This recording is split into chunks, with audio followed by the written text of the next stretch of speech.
Hi, I'm the Moorlander and this is Moorlander Tactical out in the woods. Talking about hats, I like hats, especially Boonie hats. So the one that we're having a look at here today is the UF Pro Striker Gen 3 Boonie hat. Now the Gen 3 is the update to the Gen 2, which I also have as well. So what we'll do is we will have a look around the features of the Gen 3 and how they've been updated from the Gen 2. If you already have one of these and you're thinking of updating to this, hopefully this will help you to decide that's a feature that I really want, or that's a feature that I like that they've added, but I can wait until my Gen 2 kind of dies on me, which is probably going to be a long time because these things are pretty freaking tough. But yes, hopefully that will help today. So as we usually do, I'll talk about some materials, we'll go through some colours, and then we'll have a look around the actual Boonie hat itself. Now as far as materials are concerned, this is made from the same material as the Gen 2. It is a 50% polyamide, 50% cotton. Polyamide is I always thought polyamide was the same as polyester, but polyamide is another word for nylon. It's just a posh word for nylon at the end of the day, folks. Oh, it's a polyamide. So 50% cotton, 50% nylon. I will say, wearing this through the summer, it's very nice. So I've done lots of walks with this. I've done lots of walks with this in the sun. I did a walk when it was pretty much torrential rain when I was recently in France doing a 22 kilometer Go Ruck event there. It does very well at being able to keep your head kind of aerated, but also if you do get sweaty with this, because it's not going to stop you from sweating, it helps it to dry out quite well. As far as the touch points when it's on your head, there are no touch points where I just get like, oh, you have to. Sometimes when it gets hot, you have to take your hat off and just kind of rub your forehead just a little bit. None of those, nothing like that whatsoever. When this is on, it feels really nice when it's on all day. As far as the colours are concerned, this is available in several different colours.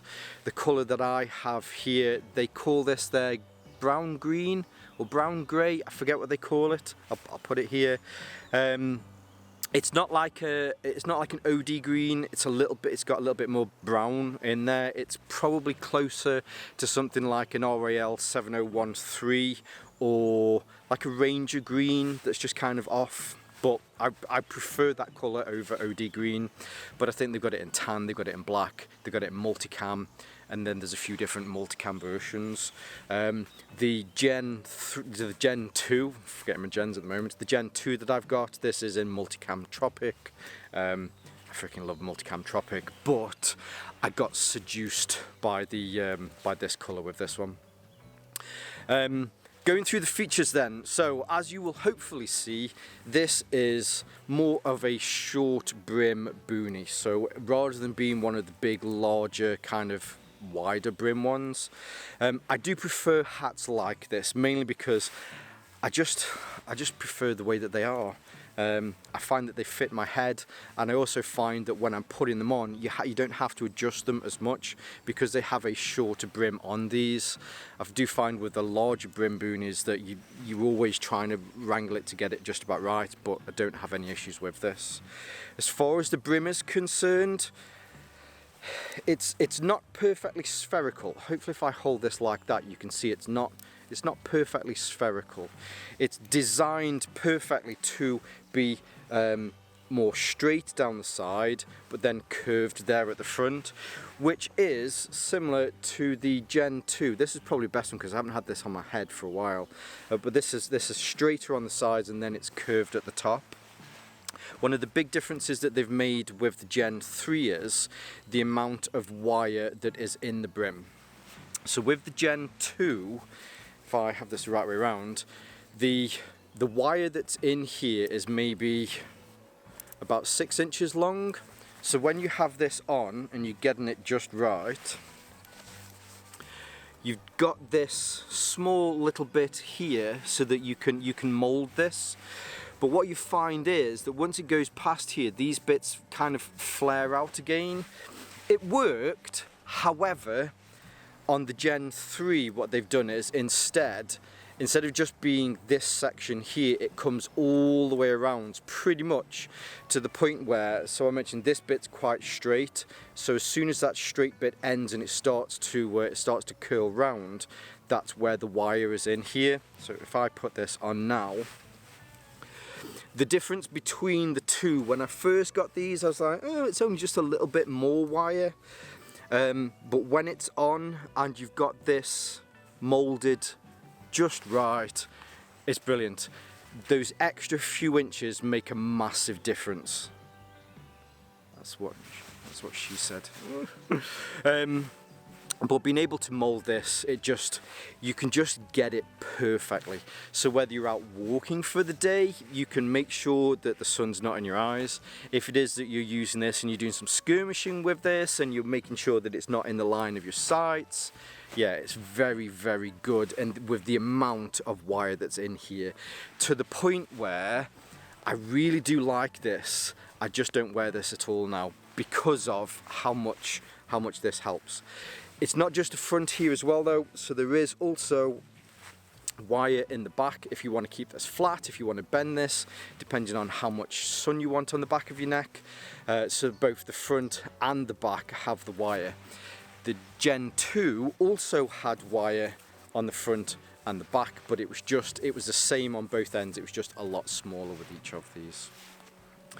The brim itself has the sewn stitches into there, which really does help for you to mold that and to get it just right. Along the outside you will see that you have some pals webbing style notches that are in here. If it is that you need to use this for some sort of concealment, you can take some branches, whatever it is, and you can pass that through there. If you have some netting, that sort of stuff that you're going to then put over this, you want to make sure that your netting also stays in place because you're using that for concealment as well. Then you can get some zip ties is the word that I was trying to think of.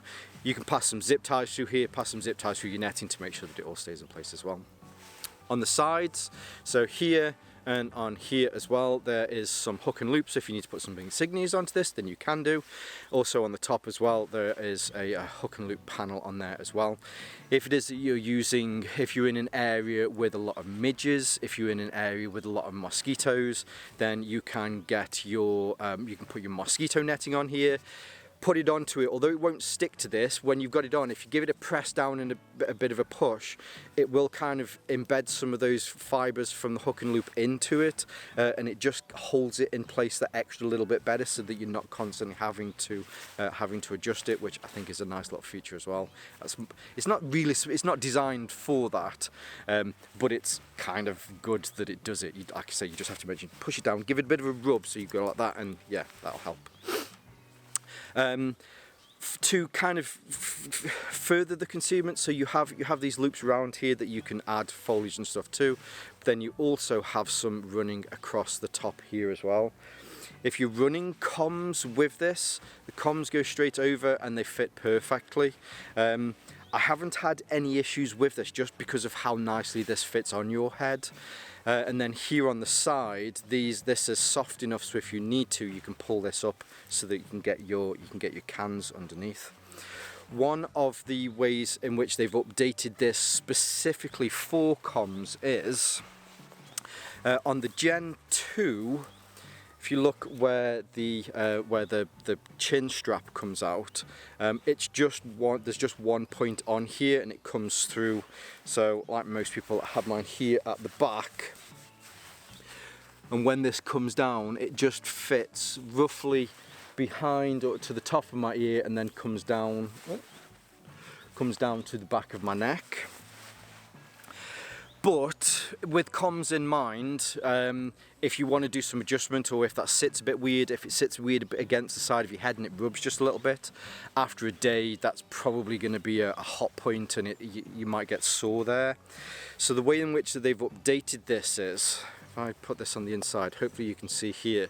So I have mine coming through the middle point, which is the same as this one. I haven't actually changed it with this. But if you did need to move that around a bit, there's another one here and another one here. So your adjustable head strap, you can undo this. There's one of those pinch tabs here at the back. Put it into the position that's best for your comms. Put your hat back on. Go the right way round. Now again, for me, keeping it in the middle there, because I haven't been wearing this with comms for a while, it fits and it sits just about right. But if you wanted to, I could move that back, and it only goes back, say, about 15 millimeters, but it's just enough to make sure that head cable is out of the way.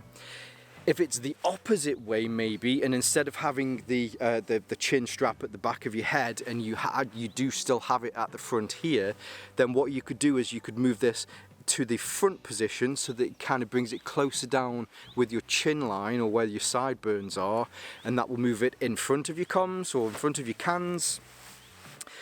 It's a little thing, but I find with US Pro, it's these little things that US Pro do really well.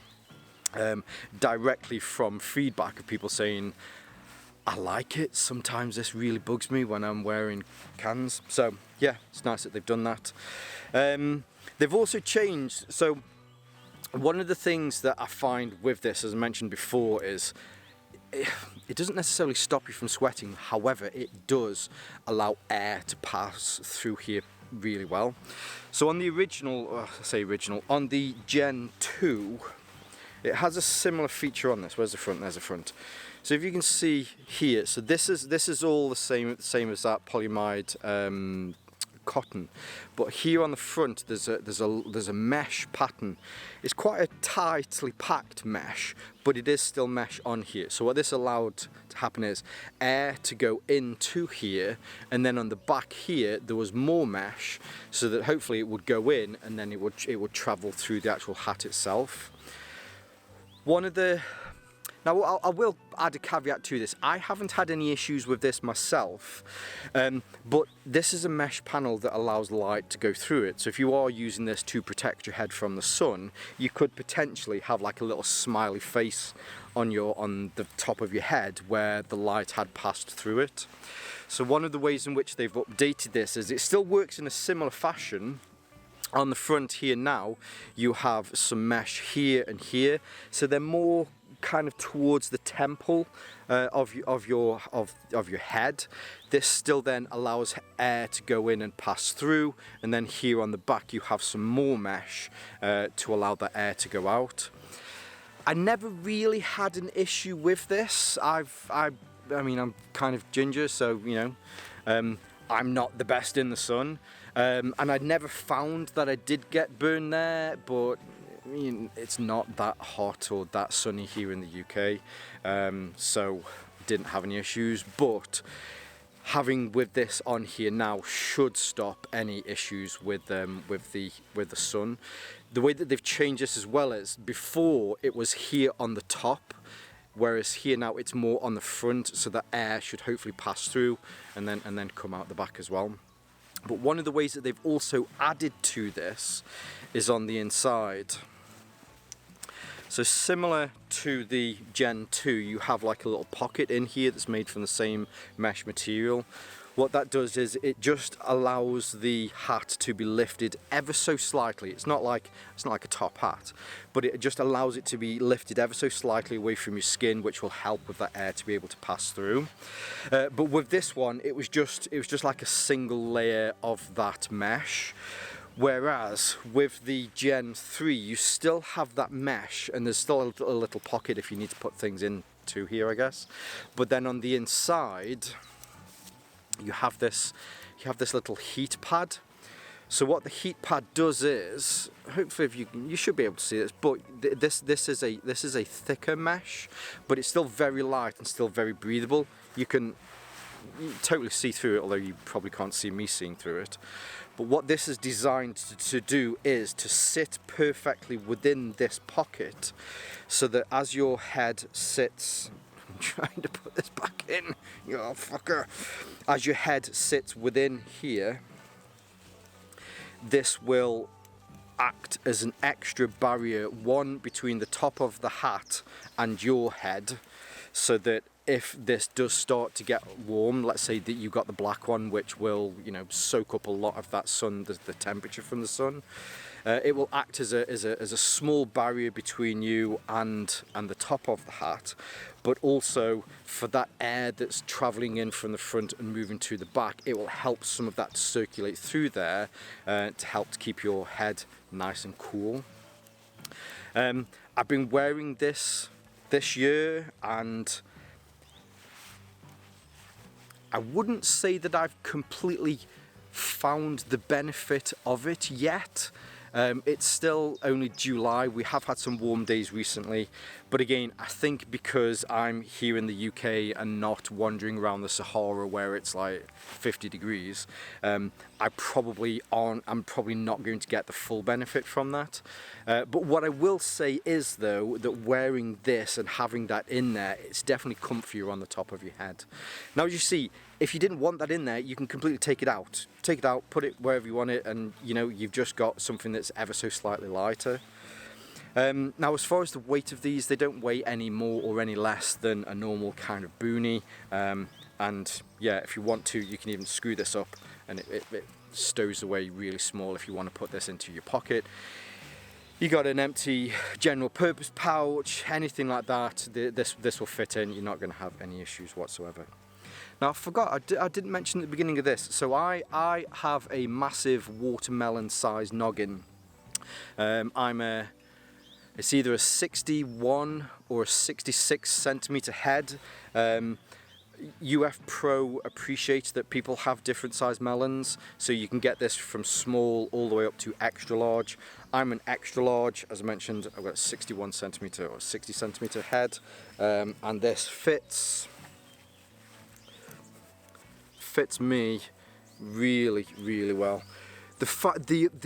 Every time I put this on, just being able to sculpt that little bit there at the front, because it still stays kind of used to how it was when you took it off.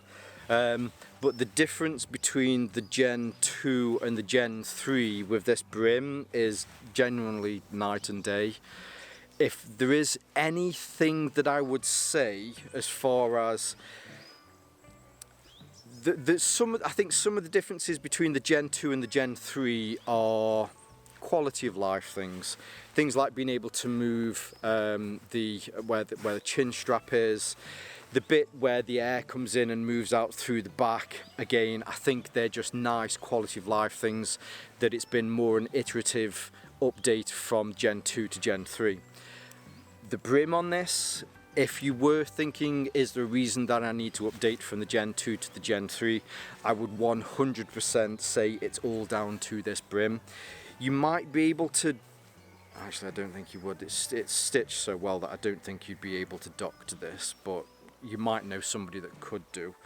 But I would say that would be the reason for me why moving from the Gen 2 to the Gen 3 makes this an excellent purchase. So there you go. I hope that helps. I'm just trying to think if there's anything that I've missed. I don't think there's anything that I've missed other than I know I've kind of mentioned this in passing with a few different bits. The chin strap on this also works as a head strap. So if it is just a little bit too big, I would always say go for the size above if you were concerned on the different sizes. That way, the chin strap I have at the back of my head, you can put that on, batten that down just a little bit, and it will make sure that it's on your head. Whilst I was walking in France, we came across some pretty torrential rain and some strong winds. I just cinched it in at the back and had no issues. Didn't even concern me that this was going to blow off. But there you go. So I hope that helps. We've got the UF Pro Gen 2, a Striker Boonie Gen 2, and the UF Pro Striker Boonie Gen 3. This is an excellent purchase and is a very worthy update to the Gen 2. Hopefully that helps as well. Cool. Now I did purchase this. This wasn't sent to me from UF Pro. My link's below, UF Pro, if you do want to reach out.